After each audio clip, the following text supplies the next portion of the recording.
Es el primer condominio residencial de Lima, un refugio del tiempo donde la memoria sigue viva. Estamos ante el primer condominio privado cerrado creado en la historia de Lima y del Perú, que fue un laboratorio arquitectónico y urbanístico de finales del siglo XIX y que ha marcado la arquitectura limeña y peruana del siglo XX. Símbolo de la elegancia republicana, lugar de importantes embajadas y construcciones que hoy buscan ser restauradas. ¿Cuál es la importancia de recuperar la Quinta Jere?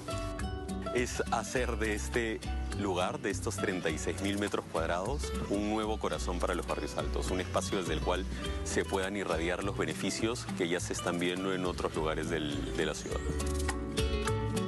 En sus patios florecen antiguos jardines. Sus balcones aún conservan la madera original. Cada fachada es un testimonio de una época y cada puerta una entrada a la historia que el tiempo se niega a borrar. Y esta casa, que fue, como te comentaba, la Embajada de Estados Unidos, también fue la más importante de la Quinta, puesto que fue la casa del dueño, de Oscar Jeren. Él vivió aquí. Vivió aquí entre 1890 y 1901. Recreó en esta parte el jardín particular que tuvo en su casa en Yokohama, previamente.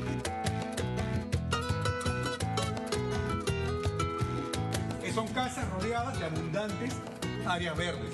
De todo el espacio de la Quinta, casi el 60% o más, creo yo, son áreas verdes. Bueno, vamos a Vamos a seguir. Recibimos a la primera casa de la Quinta. De día, un recorrido cultural. De noche, un escenario envuelto de misterio paranormal. Recorrer la Quinta Jere es algo muy cultural, pero ahí también, como decía, hay mitos, hay leyendas, hay personas que dicen que sí, hay como que ha habido paranormal, supuestamente han escuchado ruidos.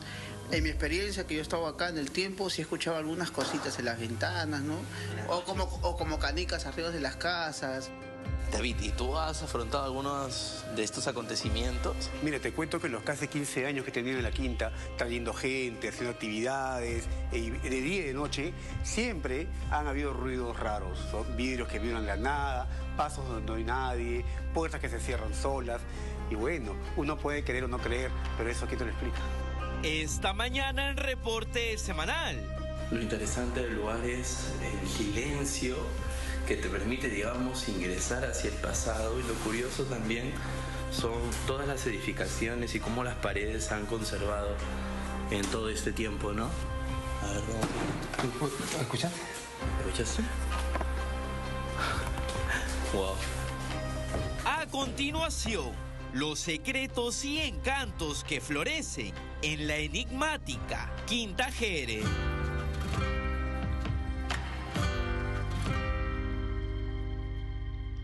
David, ¿cómo se crea la Quinta Jere?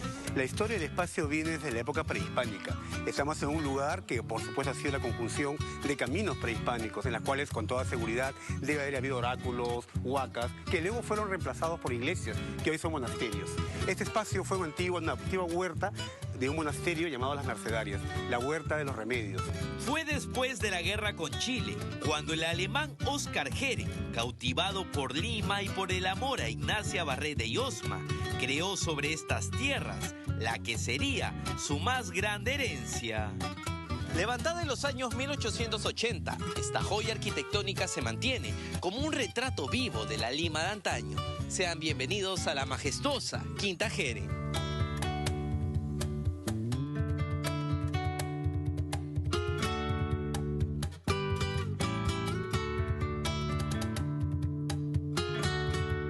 Y ahora estamos ingresando a la plaza principal de la Quinta, un hermoso espacio adornado con 4 esculturas de mármol que son alegorías de las estaciones del año, inspiradas en originales que se encuentran en Génova, que por supuesto son flanqueadas por edificios de un estilo neoclásico francés, donde estuvieron la Embajada de Bélgica y la Embajada de Alemania.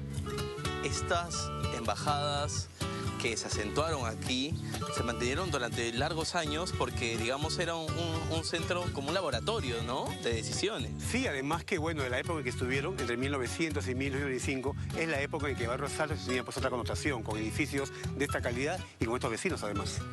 Fotografías de la época revelan ese importante pasado diplomático y cómo 140 años después su encanto arquitectónico se mantiene intacto.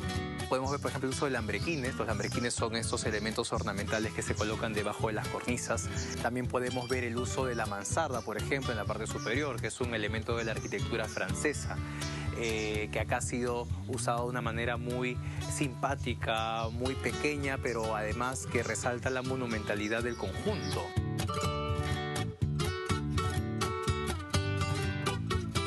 Ahora estamos ingresando a lo que fue la parte privada de la quinta, un espacio que fue el núcleo de lo que fue la antigua huerta de los Remedios, dedicada a la Virgen de los Remedios, de las monjas mercedarias, en la que hubo una laguna artificial, en la que hubo un jardín botánico particular, la primera cancha de tenis que hubo en el Perú estuvo aquí, una granja llamada zoológico, pero había muchas aves, había un cóndor famosísimo llamado La Pochola, y por supuesto edificios como este, que fue la antigua embajada de Francia.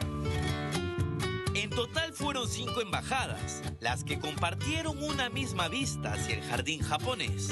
Un oasis donde la política y la belleza florecían a la vez.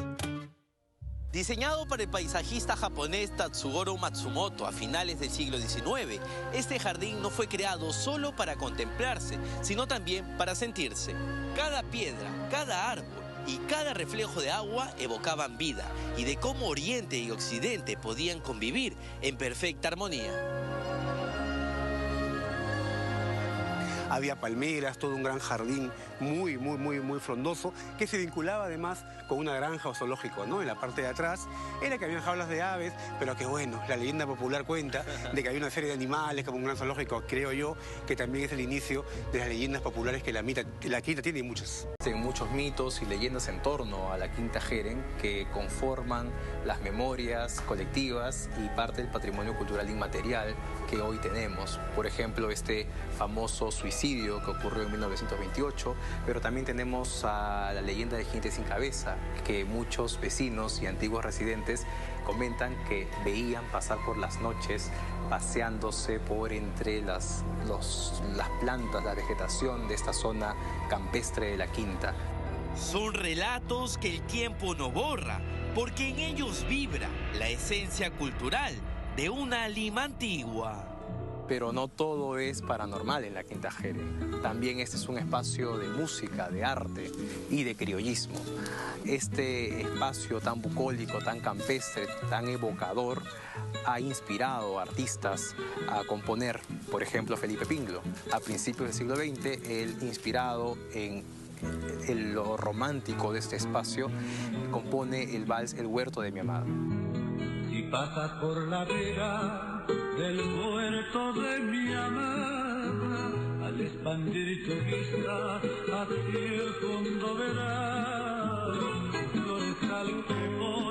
un florestal que pone tonos primaverales en la quietud amable que los arbustos dan, que es una evocación precisamente a este entorno mágico de la Quinta Jeren.